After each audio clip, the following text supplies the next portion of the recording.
Today we'll be discussing which album is better, Guns N' Roses' Use Your Illusion or Metallica's Black Album. And we'll be discussing vitamins. This is Doctor versus Comedian.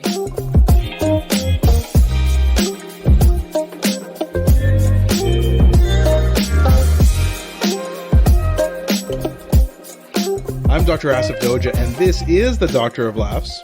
Not a real doctor. Ali Hassan. Every episode I pick a topic for Ali from comedy and entertainment and question him about it. Then Ali picks a topic from medicine and health and grills me on that topic. Today, in honor of the fact that both albums turned 30 years old this year, we'll be comparing Guns N' Roses' Use Your Illusions 1 and 2 versus Metallica's Black Album. And we'll be discussing vitamins. Do you need them? And the dangers of potentially taking them. Potentially, huh? Don't give away the secret of what we're going to talk about. It should be the potential dangers of taking them. But you could potentially take them too, I guess. Yes. I almost potentially took one in front of you the other day until you stopped me. That's true. I was like, get that. I slapped it out of your hand, and if the bottle fell on the ground. I potentially almost spent $75, and you definitively, certainly saved me $75 that day. Yeah, that's right. I said, don't waste your money on this, but we'll get to that in a second. But first, let's talk about some albums.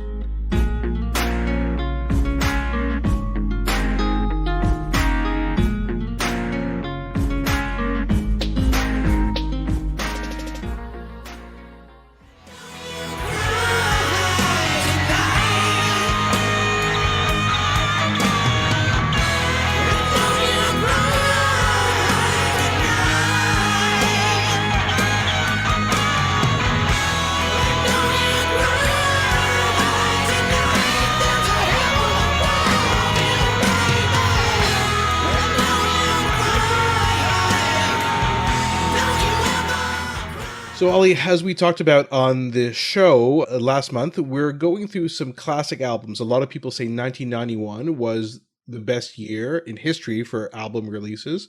Certainly debatable by some people, but we thought because 1991 was 30 years ago, we thought we'd look at some classic albums from that time over the next few months. And at the end of the year, in December, we'll go over our top albums from 1991.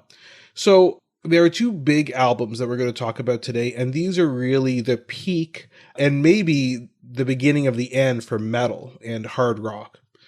So we talked last month about the grunge movement led by Nirvana and then later Pearl Jam, and we compared those albums and how really Nirvana's Nevermind changed music as it is, and it kind of made all these hair metal bands like Cinderella, Whitesnake, and these guys be like, what are we doing here? Poison. Don't forget Poison. Of course.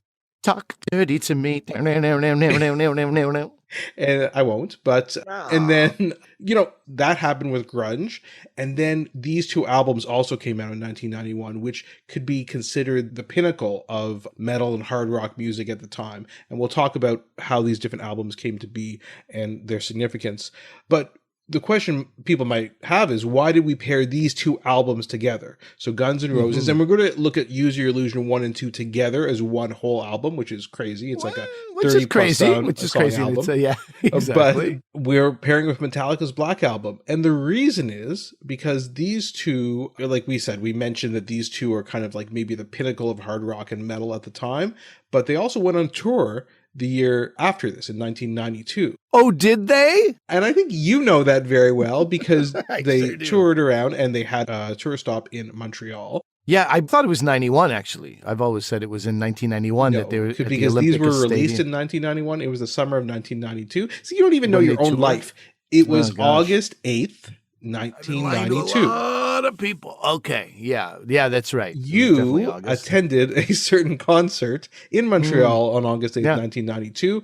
And, well, why don't you tell us what happened that night? It's quite infamous in Canadian concert history. Absolutely. It was wonderful and horrific at the same time. The next day I left Indianapolis. My cousin lived in Indianapolis. And every summer I would make up some excuse to my employer. My aunt is dying, my uncle, and anyway, these terrible excuses, which I should have never made. Bad work ethic, but it was like save money all summer and then go to sexy Indianapolis to have the time of my life. Or my cousin would come visit me. Anyway, Just to, I'm burying the lead here a little, but I was introduced by my cousin to his friends. He goes, "This is my cousin. He was at the concert last night." I no longer had a name or a personality for the first 2 days that I was in Indianapolis, other than I was. And the reason when he said the concert, people knew it was on CNN. There were riots outside the concert. So what happened was, I'll paint the picture for people here. Olympic Stadium, 50,000 person capacity, if not more, and it is sold out. Right. It is insane. It's nothing we've ever seen. It is Metallica and Guns N' Roses touring together. We get there. We are charged up. We find out Metallica goes first, and they're amazing. And everybody in that stadium is having the time of their Are life. you in general admission? Are you in the seats? Where are you for this? We're in seats. We're in seats, but great seats. We can see the floor, but we're in seats. Yeah.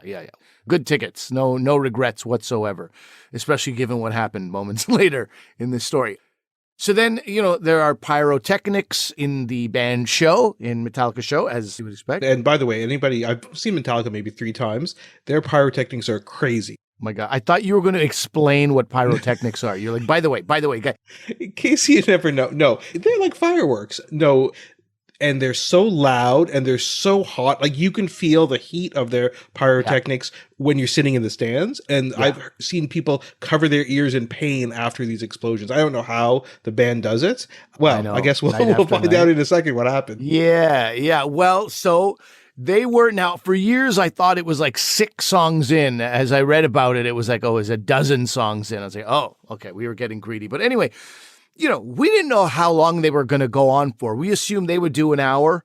We assumed Guns N' Roses would do an hour. We've waited for months for this biggest concert of our lives. So, 12 songs, let's say half an hour into the set, something happens. We don't know what it is. Just pow, huge explosion, and then the band is off the stage. And we're all like, yeah, they're coming back. They're making us wait. They're like teasing us like bands did, and still do. So you didn't know what happened. Because we could talk about what happened, and you could tell us about your perspective as it went on. Well, we got the announcement, but it was a while, because while they're all deciding, what do we do? He is rushed to hospital. He being James Hetfield, lead singer and guitarist of Metallica, he is rushed to hospital. We have no idea. We have no idea what's happening. And there's no internet, right? There's nothing, nobody's searching stuff and spreading the word. So finally, at the Olympic Stadium, somebody announces the fact that there was an accident with James Hetfield. They're very clear that he was burnt. He is going to be okay, but he was taken to hospital. Thank you for your patience. Guns N' Roses will be on soon. And we're like, okay, really everybody's worried about James Hetfield. Nobody's like, what a ripoff, right? These are the early days. Not everybody was a piece of trash. So we were like, okay, that's anyway, now we're waiting. So we waited already for that announcement, I would say somewhere close to 10 minutes. Now we wait at least another half hour. And people are like, GNR. Everyone's like excited. And then that dies down. And then nothing. And then again, cheers. And then that dies down. It's a long time. It was a minimum of a half an hour when you're waiting around doing nothing and you've just had, it's very anticlimactic. Anyway, finally, Guns N' Roses comes on.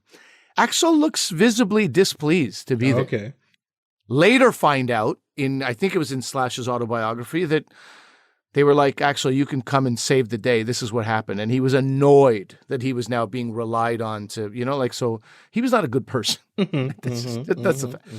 Anyway, midway through, not just midway, but repeatedly through their set, Guns N' Roses, he starts talking about, dude, he's in Montreal, Quebec, and he starts talking in between songs about, the Japanese are coming to Indiana, and they're taking jobs, and, it's like French Quebecers. They're like, hey, please November rain, man. We don't care about the Japanese. Like, nobody cares about American politics that are affecting the Midwest. Like, nobody even knows. Most of the Olympic Stadium couldn't point Japan out on a map at that point.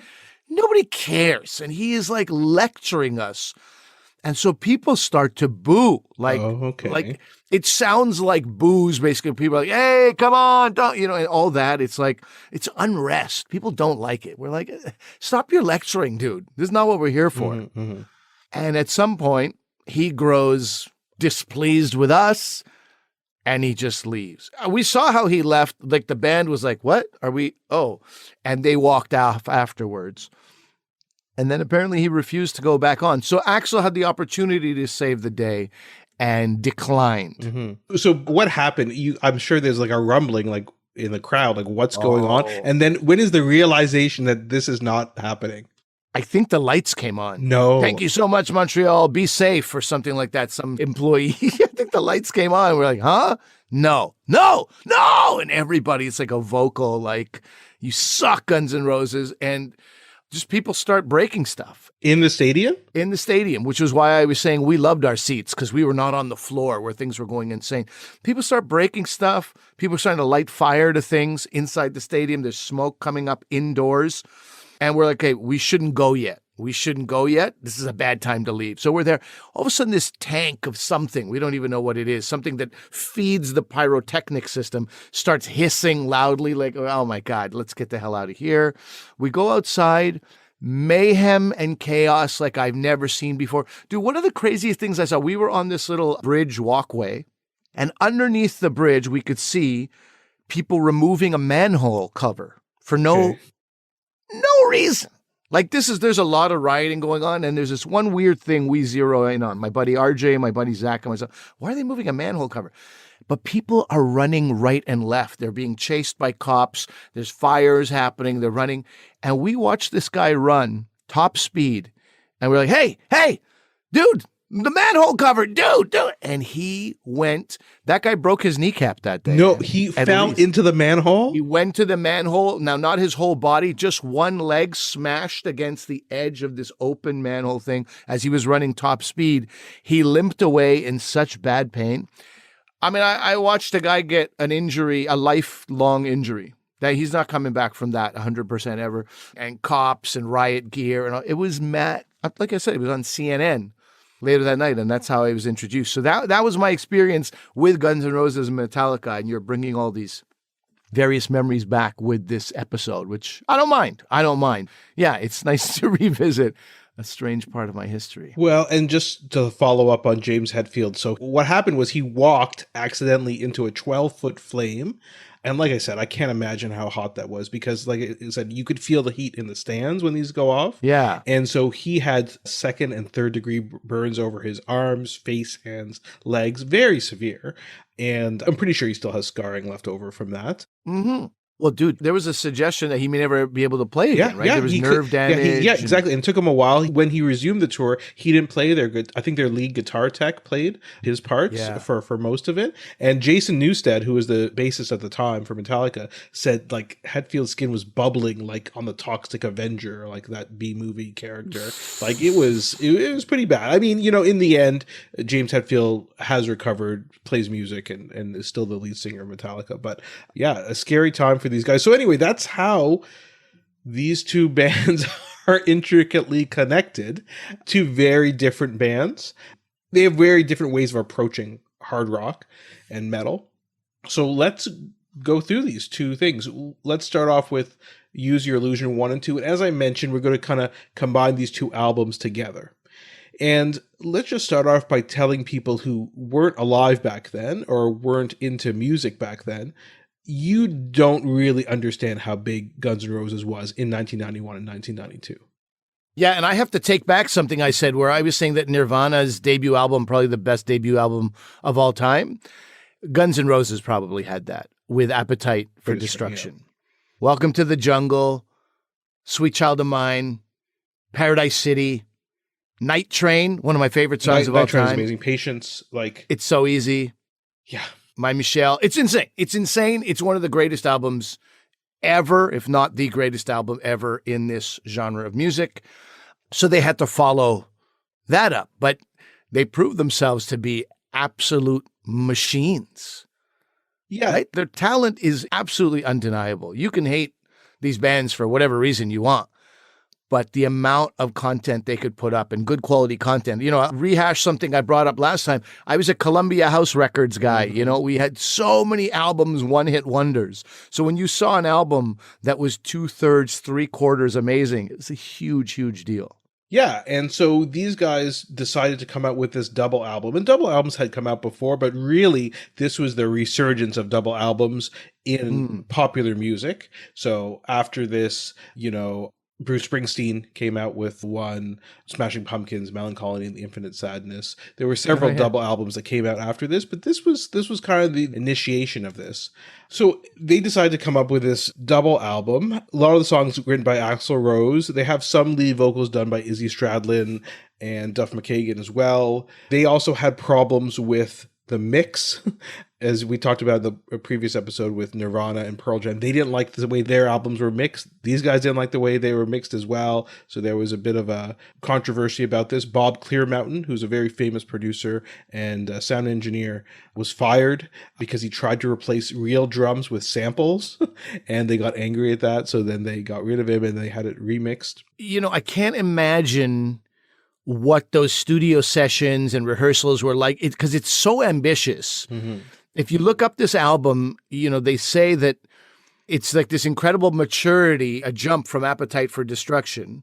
And they have elements of classical music and metal and blues and, like all kinds of it's all these different genres coming together. And they're all sounds like perfectionists looking for the best sound possible. I mean, to be on the production side of that must have been a daily massive stress. And you can think, there's a real danger of them being overly ambitious and flying too close to the sun. As we said, they were easily the biggest band in the world at that time. I don't think people understand it. Like, we're talking about, name a famous artist now. This was the level. Drake, Justin Bieber. Like, it's more than those guys. You can't really understand it. Every supermodel was hanging out with these guys. Stephanie Seymour, bud. Yeah, that's right. Married to her, I think. That's right. She's in November Rain video. So these guys were so famous. And so there was a lot of anticipation for these albums. And I remember getting them. And when they came out, in fact, I didn't get them. My friend Lee got the albums. And what we would do back in the day, because we were like in high school, didn't have a lot of money, he would get an album or I would get. We never both would buy an album, and then we would tape them. I know that was against the law back then, but we would tape them and put them on a cassette tape because we couldn't record CDs back in the day. And then he put it on, and I can remember listening to these albums and reading like Lee's writing on the cassette tape because he writes out all the song titles for me, and that's how I remember listening to these two albums. So, what did you think of Use Your Illusion 1 and 2? Yeah, I mean, it was never going to be Appetite for Destruction, but you did feel like a natural growth of this band. So Don't Cry was amazing once it got going. I always felt Don't Cry was a little bit like, you know how that song starts. Mm-hmm, it's very slow. It's like, are you drunk? Is this a heroin high you're on? As you say, it all felt like a little flat, but then it gets going and you're like, oh, that's amazing. This is where they're going. Live and Let Die, obviously. Mm-hmm. I mean, just anthemic. And November Rain, these are all on Use Your Illusion 1. November Rain was like, I can't even tell you how many times I tried to belt that song out. Oh, yeah.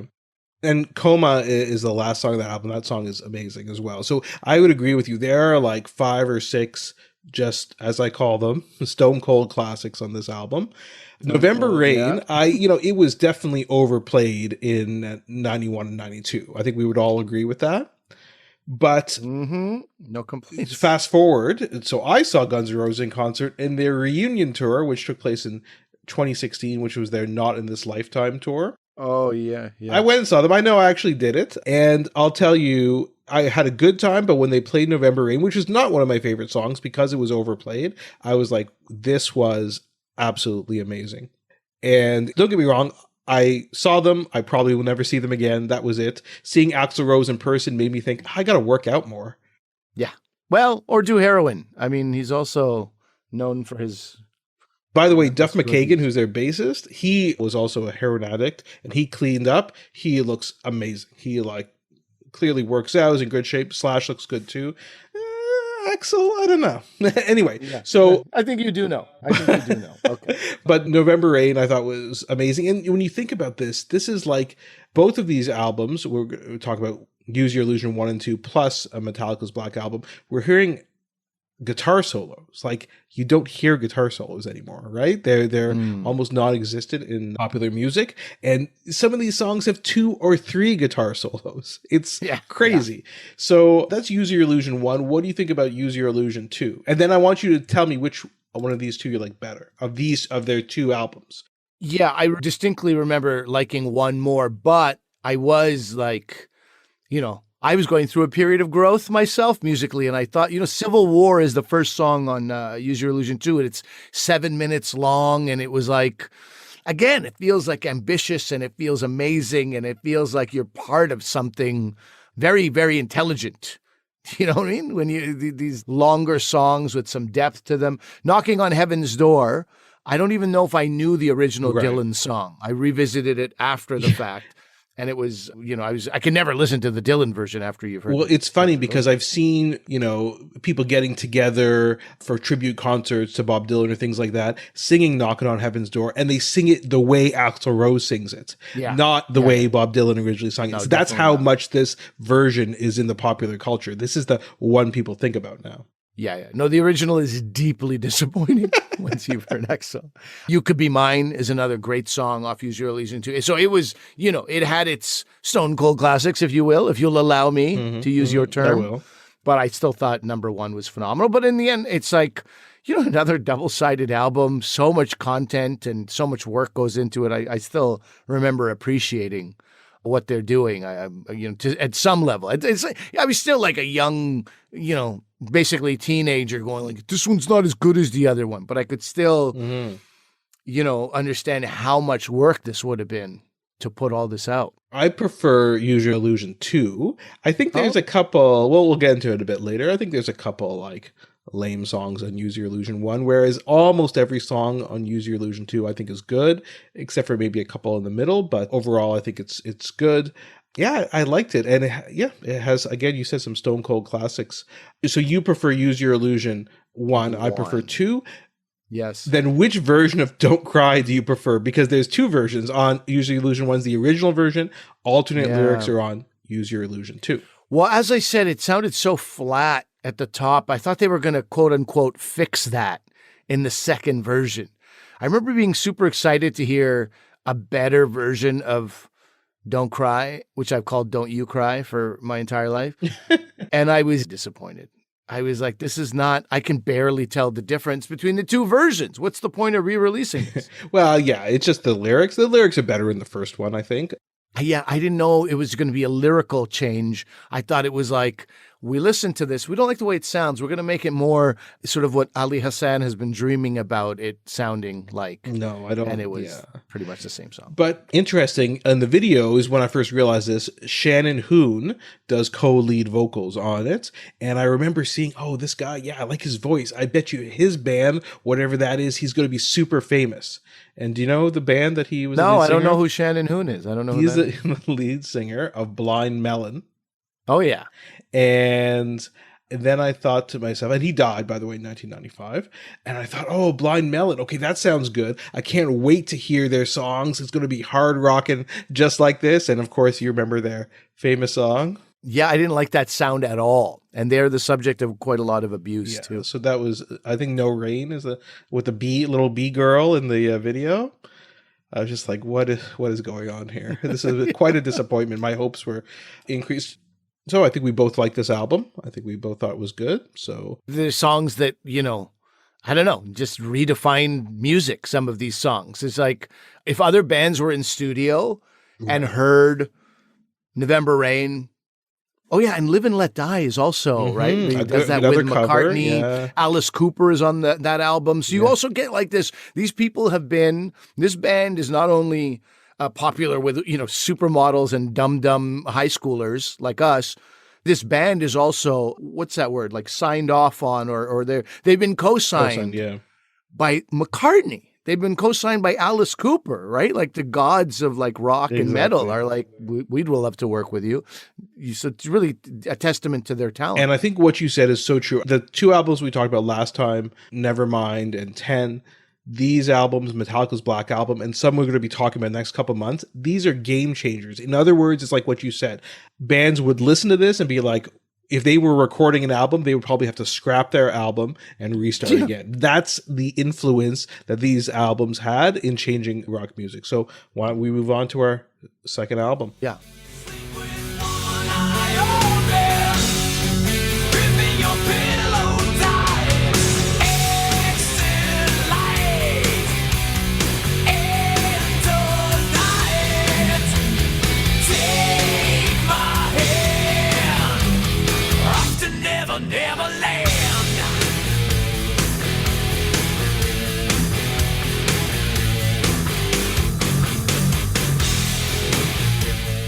What these bands do have in common, by the way, Guns N' Roses and Metallica, both known as perfectionists. Mm-hmm. And so making these albums must be a massive, massive struggle. And they probably love the road because they're like, oh, it's so good not to be making music with these bandmates of mine.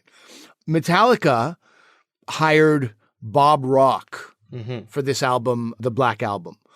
Bob Rock, first of all, Canadian, shout out to Winnipeg, Manitoba. But Bob Rock, it's interesting you were talking about like the blind melon thing because you expect somebody's sound to be a certain way.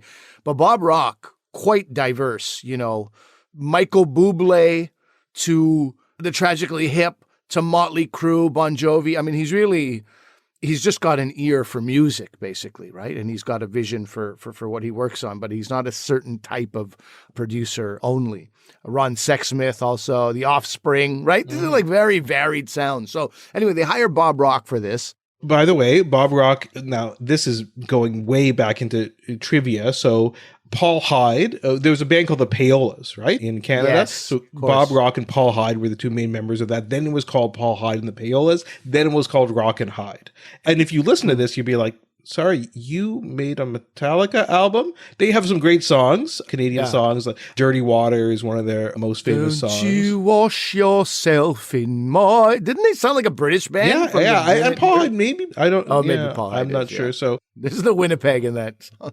So they were a relatively popular band here. And then I guess with producing Bob Rock, that's really where he kind of took off. Yeah. So anyway, all that to say, the band and Bob Rock notoriously got in a lot of arguments about the sound. Unlike Guns N' Roses, they did not fire their producer, I think. But they got into a lot of arguments. It's so weird. Like, I would love to know what Metallica was thinking at the time because they just came off And Justice for All, which is a classic metal album. It has the single One, which people probably have heard about before. And they liked Bob Rock's production of Dr. Feelgood. Like, you remember Motley Crue's Dr. Feelgood. That's what made them decide to hire him. I'm like, really? Like, you guys are that into that? Yeah. The song Dr. Feelgood is like a rock song that you could actually dance to, right? It has like dun dun dun dun dun dun dun dun dun dun. Like it's a weird. It's not the Metallica that. Look, I was a huge Metallica fan. Master of Puppets, one of the greatest songs of all time in my mind. Kill 'Em All is an amazing album. I love Ride the Lightning. I mean, they were like very heavy metal, and I was very into it. And with their last album, And Justice for All, there had been a shift because they had always said, we'll never do music videos. We'll never do music videos. And then they did a video for that song, One. It was very different from any other metal video. And they did it on their own terms. So fans, super fans like myself were like, okay, we'll allow it. We'll allow it. You said you wouldn't, and then you did. But what you did, we understand. And now I feel like they were in a where do we go from here phase. And on paper, if I'd known more about Bob Rock back then, I would have been scared. I would have been like, Metallica, what are you doing? What are you doing? Where are you going? These are not your roots. And I would not have been pleased at all. And in the end, was I pleased? There were some songs I definitely, Enter Sandman, pretty intense song, pretty amazing. That bass riff is really something. Wherever I Roam is decent. Don't Tread on Me is very good. Nothing Else Matters is, again, like pretty, it's long. It's like, like you're going on journeys with these songs. And it was good. When something is panned by the critics, this is the exact opposite. This was like a Grammy award-winning album for best metal performance. Whereas a lot of Metallica fans were like, this band is selling out. So it was a weird thing. Like, they're getting Billboard Music Awards, they're top 10 albums of all time, they're ranked so high, and the Grammy and all this. And I remember feeling like a little bit disappointed. I was wondering which, you were super into them back then, I remember, and so I was wondering what you thought. Yeah, it's definitely a different sound for them. I do think that's them purposely trying to be more commercial, which is why they hired Bob Rock. Of course, this album had to be remixed 3 different times because they didn't like the mix either. Like I said, it's so different if you're a performer, a musician, an audiophile, in terms of these things. So it costs $1 million to remix it. A lot of stuff happened during this production. 3 of the members divorced their wives during it, and Bob Rock, it's interesting. He actually said he was never going to work with them again, but then kept working with them all the way up to Saint Anger. And we'll talk about maybe in another episode, the documentary, Some Kind of Monster, which is one of the best music documentaries ever made. We should definitely watch that at some point because it's basically the near self-destruction of this band. And Bob Rock was kind of just standing there trying to help them record, witnessing this. But, Bob Rock's influence, the Strings, Unforgiven, and Nothing Else Matters, he insisted on those. And those 2 songs are, different. They're slower songs, but they are, stone cold classics for Metallica. I like this album too. I think Sad But True is the second song on this. That is one of my favorite Metallica songs. I think it's just amazing. So I think this is a great album. It changed metal. It changed Metallica for sure. They would never sound the same after this. Yeah. So Desert Island. Let's do Desert Island. Which album do you take? Yeah. Okay, I'll tell you something. This is a very difficult decision. It's about separating the art from the artist. What do I like more musically? It's Use Your Illusion 1 and 2. However, I can't separate art from the artist. Now, not only did that idiot Axl Rose make us and my fellow Montrealers wait 2 hours only to leave after 9 songs. Not only that, but he's pretty well-known racist. Years later, there was a song. And by the way, if you have kids, maybe forward about 30 seconds here. But there was a song called 1 in a Million. I'm sure you remember, Asif. The lyrics of that song were, immigrants and they make no sense to me. They come to our country and they think they'll do as they please, right? And at the time, you think he's, doing a character or singing in the voice of somebody else. And later you're like, oh, that was directly from the heart. That was Axl being Axl. And so I can't back that man. I can't back that man in any way at all. He has not atoned for his various shortcomings and discriminations. He's, there's no huge apology ever to anybody. So Axl Rose can go suck an egg, and I take Metallica Black with me on a desert island. Well, yeah, it's interesting. It's, Use Your Illusion 1 and 2, they have such highs. Like, some of the songs are just amazing. Again, we're talking about 7, 8, 9, 10-minute songs. Just was never done before. But, like I said, in Use Your Illusion 1, there are some kind of stinkers, I think. And if you put all of these songs together onto one album, all the good ones and got rid of the trash, you'd have one of the greatest albums ever made. I don't know how reasonable it would be because 5 of those or 6 of those would be over 7 minutes, which is not very practical when you're listening to a single album. It almost had to be divided up. But in the end, a Metallica's Black Album is a better album. Like start to finish, in terms of consistency, in terms of songs. There's probably less songs that I love compared to Guns N' Roses. And of course, we have all the trash and the problematic, to say the least, behavior and actions of Axl Rose. Yeah, I'm sticking with Metallica. All right. You're invited on my island, buddy.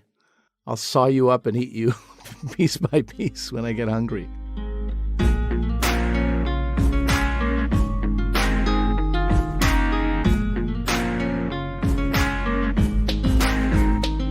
So I said, okay, we got ourselves something to dive into, especially because it's a multi-billion-dollar market and many people do feel like they need vitamins. So let me just put it to you. Do I need to take vitamins? No. So, okay, I was just joking about that. There is more to talk about than just to say no. What I was taken aback by was that first world comment. Do people in the first world generally not need to take vitamins? And if that's the case, why is it such a massive industry? And let's talk about some evidence. Do they work? Do they not work? Yeah. So I'm sure all vitamins are not created equal.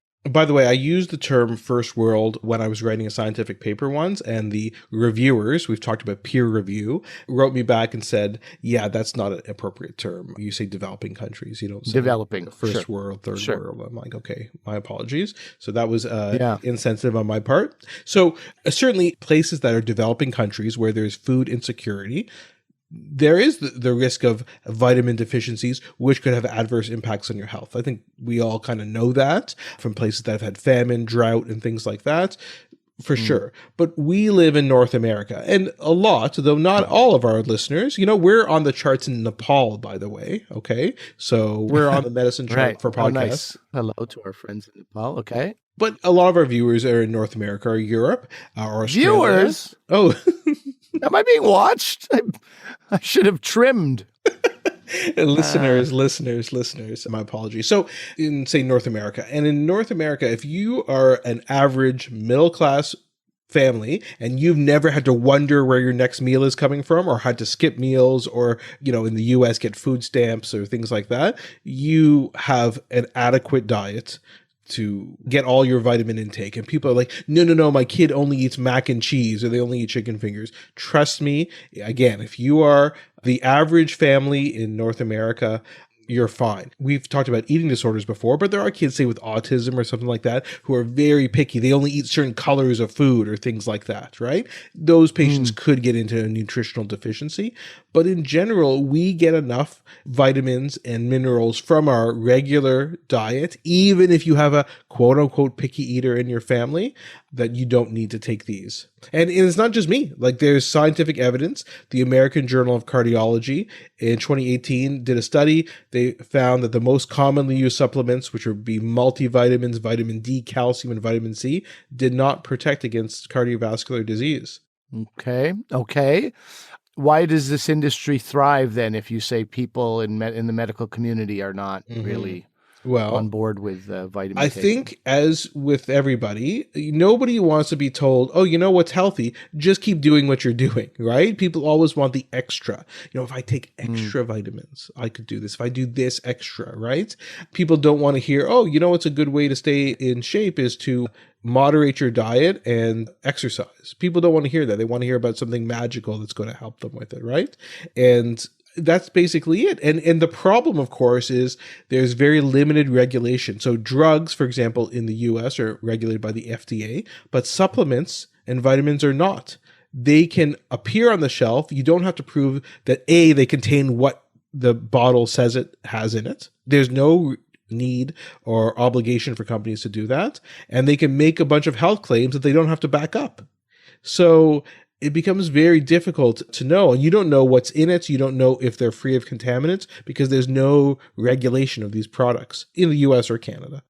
I'm going to ask you this. Are there any conditions that a, developed world person any conditions in which they would be prescribed vitamins and you'd be all for it? Yeah, of course there are. There's some things like if you have a Crohn's, celiac disease, any problems with absorption in your gut, then you need to take vitamin supplements. But your physician, your gastroenterologist will tell you that. And often these people will see nutritionists as well.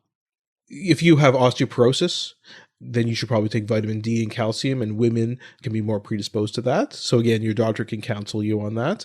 Once you get over age 50, especially women, their stomachs are not as acidic as they should be, and that prevents you from absorbing vitamin B12. So often you have to take excess vitamin B12, often as an injection. And then, of course, you probably know, Ali, since you have 4 kids, women who want to get pregnant are recommended to take folic acid as a supplement because that prevents spina bifida and other kind of birth defects in children. So there are certainly a couple things. And the last one is probably the most relevant for you and I, in that we have darker skin.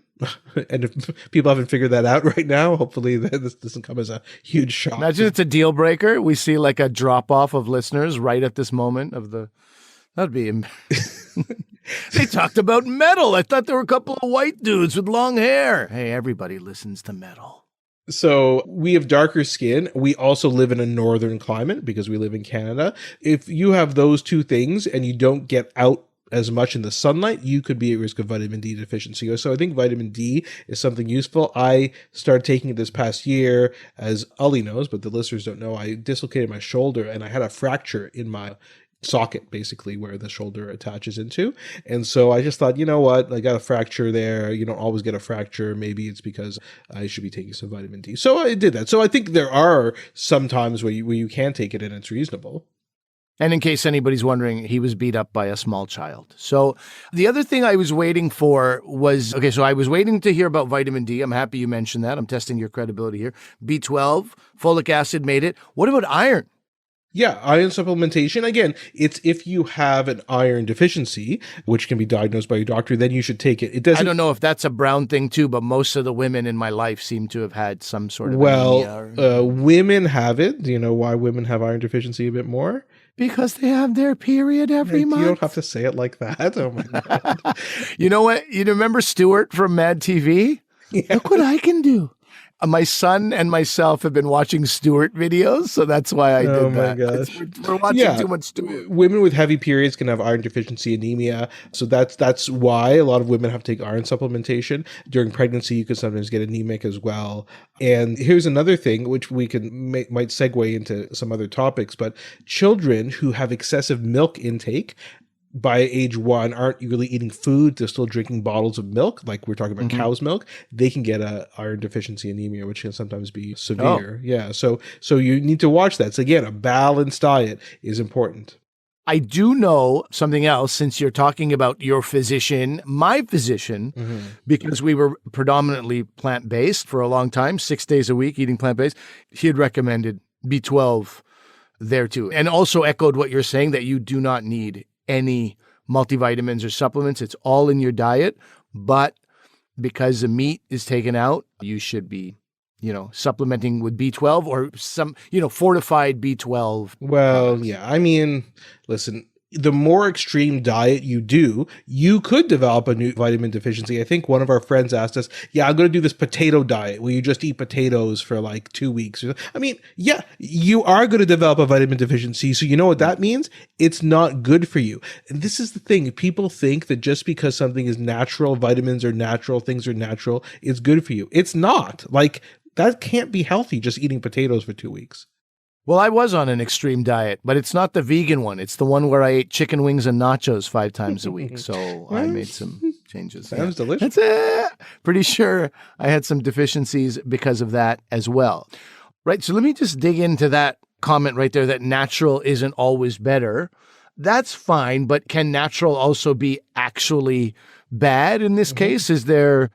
You might be putting like a vitamin in your body that's not necessary and devoid of a lot of the things you hope it might have. But is there a thing where vitamins can actually be bad for you as well? And so the people don't think about that, right? But you can get vitamin toxicity. So I'll give you a couple of examples. There was a supplement that we were recommending a lot for migraines because, if you have migraines, maybe you want to look at something natural. And there is some evidence for natural products helping migraines, by the way. So magnesium, coenzyme Q10, riboflavin, which is vitamin B2, they have some scientific evidence. So those might be recommended. But there was another one called Butterbur, which was used for migraine prevention, and it causes liver toxicity in these kind of surveillance studies that were done in Europe, mainly Germany. I think this data came out of. So we don't use it anymore because it was causing liver toxicity. So just because something's quote unquote natural doesn't mean it can't cause problems. Another example is Pyridoxine, which is vitamin B6. At typical doses, it's fine, but some people overdose on it and take too much, and it can cause a neuropathy, which affects your arms and legs, can cause difficulty in sensation and difficulty in walking even. So again, these are all possibilities. So there's another report of selenium. So nobody even talks about selenium. Selenium is a vitamin or an element, I should say, that we often need in very small amounts, but you definitely need it in your diet, but we get it just from our regular diet. But some people were taking this excess selenium, and these authors wrote a paper about this because what happened was the manufacturer made an error and they increased the dose by 200 times. Oh boy. in the selenium. Remember, there's That's no a nerd. regulation behind this. And so people developed diarrhea, fatigue, hair loss, joint pain, and a lot of people had over 90 days of symptoms until they finally realized what was going on and then stopped taking the selenium. So again, you can't trust these things necessarily just because you're looking at it. Another really interesting case report was a 4-year-old boy who got vitamin A toxicity. So we think vitamin A is good, carrots, eyes, the retinoids. Yeah, we need that. So the patient was taking every day, 4-year-old, 1 to 2 cups of kale, 2 to 3 cups of green vegetables, 2 to 3 cups of fruit, and 4 ounces of meat a day, and a multivitamin that contained vitamin A as beta carotene. And he developed vitamin A toxicity. This was written up in the Canadian Medical Association Journal. So he had abnormalities in his calcium levels. He had ileitis, which Abnormalities meaning all high, all very high? Because that's very Yes, interesting. Anybody yes. with kids would think like, oh, what a great diet for a 4-year-old. No, Really exactly. beefing them up with healthy. But that's a lot, by the way. It's a ton. Amount-wise, I mean, I don't know. I've met some 4-year-olds who look like they're 8 also. I just assumed it was a large child, but it sounds like a ton of food either way. He developed a bunch of skin changes, alopecia. Ali, you know what alopecia is? I have heard, I have seen, I have witnessed. Yep. Yeah. Oh, you're asking me. I'm sorry. I didn't realize it was a quiz. Well, alopecia that I've seen usually manifests itself on the face. I don't know what happens on people's bodies, but on the face, there's patches of skin that are missing hair. Yeah, it's hair loss. Yeah, dude, I'm making a joke because you're bald and you have alopecia. I hate head. your humor. I hate it so very Yeah, much. it didn't go over that well. So It's on radio. It's on radio. None of the listeners knew I was bald until right now. You ruined a lot of... they're See if fine. there's a drop-off of listeners here also. He's bald? We're out. Bald and brown. This is Can't be part of not this. good. Don't tell them we're Muslim. That's it. Yeah, it went to 0. Oh, to okay. Awkward. So anyway, this child also had fatigue, anorexia, headaches. He developed swelling behind his eyes, behind his optic nerves. It was very unusual. And they thought it was just from this constant getting these high vitamin A levels in his blood. And so eventually everything was reversed afterwards. But it just, people think, oh, this is all natural. This is healthy. And it's the wrong thing to do. Another example is goat's milk. Ali, you've tried goat's milk before? Regrettably, yes. Listen, I put a lot of stuff in my system. I'm a big fan of a lot of different food. Goat's milk is particularly awful. So some people, again, they go online, they quote unquote do their research. They're like, I think goat's milk is healthy. And we've seen a couple of kids who have their parents have just been giving them goat's milk instead of cow's milk. They stopped breastfeeding and they didn't want to use formula. So they said, okay, well, let's use goat's milk. The problem with goat's milk is it doesn't have certain vitamins in it. It's deficient in vitamin D, vitamin B12, iron, and folate. So you get all these deficiencies. And sometimes it can be so severe you get heart failure because your blood counts go down so low. And some people even get clotting in their brain. We've talked about what we call sinus venous thrombosis or brain clots, which we talked a lot about with the AstraZeneca vaccine, with the vaccine and things like that. Oh, man. But so kids can get that because of the low hemoglobin and the secondary effects on that. So I guess my main point about this whole topic is the average, quote unquote, average person, an average family, an average child does not need vitamin supplementations. And sometimes it can cause problems. And I think we just need to reestablish this trust. There is a whole field of nutrition science. There are nutritionists, there are dietitians, there are people who've studied this for years. They know what the average person needs and does not need.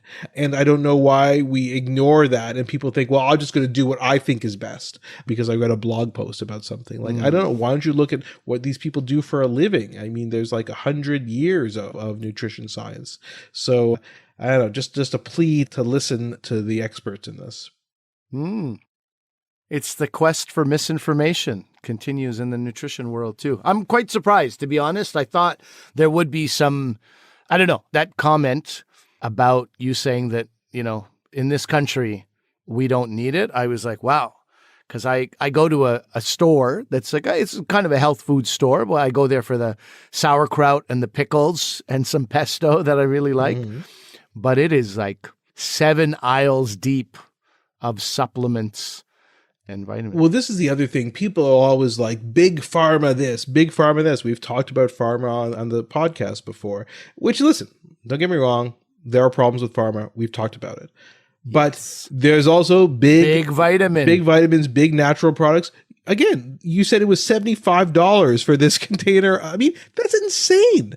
And when people are peddling vitamins, you need to think about, well, what are they getting out of this? You know what I mean? And again, if you're skeptical of doctors for peddling drugs, be skeptical. That's okay. It's fine. It doesn't hurt my feelings or anything. If you're skeptical about it, I'll explain to you my rationale for things and that I have no investment in these drug companies or anything. But you need to be just as skeptical with other things. Why would you take something at face value just because someone happened to tell you about this, right?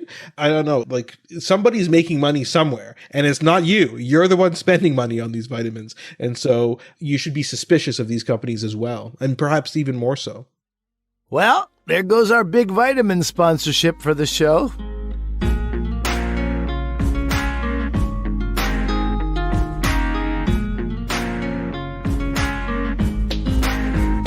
Okay, that's it for our show today. Hopefully you found these discussions interesting. Remember, please reach out to us, drvcomedian at gmail.com. We're also on Twitter, Facebook, Instagram. We're everywhere. And just a big mention, a couple weeks ago, we were featured on Podcast Playlist, which is a CBC radio and a podcast in itself, where they highlight different podcasts. They highlighted some great podcasts from Canada and elsewhere. So a big shout out to them.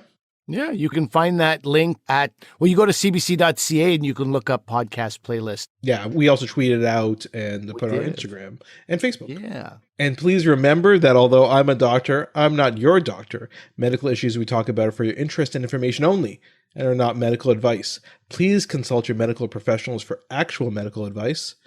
Thanks for listening. Thanks. Bye.